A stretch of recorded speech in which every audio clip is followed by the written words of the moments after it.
প্রায় প্রতিদিনই বিভিন্ন জায়গা থেকে আমাদের কাছে ফোন আসে যে কুকুর বা বিড়াল বা কোনো পথপশু হয় অ্যাক্সিডেন্ট হয়েছে, না হয় কেউ গায়ে গরম জল ঢেলে দিয়েছে, বা কেউ মেরে হাত পা ভেঙে দিয়েছে, বা কেউ অসুস্থ অবস্থায় পরিত্যক্ত করেছে নিজের বাড়ির পোষ্যটিকে। আমাদের কোনো অ্যানিমেল হসপিটাল নেই, আছে একটা ছোট্ট অ্যানিমেল শেল্টার, তাও মাসিক ভাড়া দিয়েই চালাতে হয়। এখানে অসুস্থ পথপশুদের রেখে আমরা চিকিৎসা করি।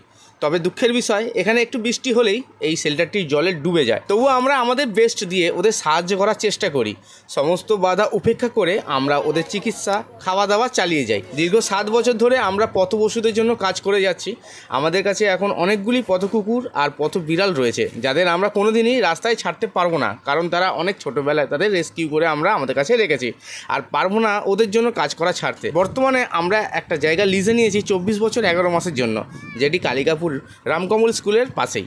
ভবিষ্যতে জায়গাটি হয়তো আমরা কিনে নিতে পারি সঠিক মূল্য দিয়ে, কিন্তু এখন ওই জায়গাটার উপর অ্যানিমেল হসপিটাল গড়া থেকে শুরু করে তার সমস্ত কাজ করতে একটা বড় অঙ্কের টাকার প্রয়োজন। আপনারা যদি আমাদের পাশে দাঁড়াতে চান, আমাদের সাহায্য করতে চান, তবে অবশ্যই আমাদের সাথে যোগাযোগ করুন। আপনার দেওয়া প্রতিটি অর্থ অ্যানিমেল হসপিটালের বিভিন্ন কাজেই ব্যবহৃত হবে।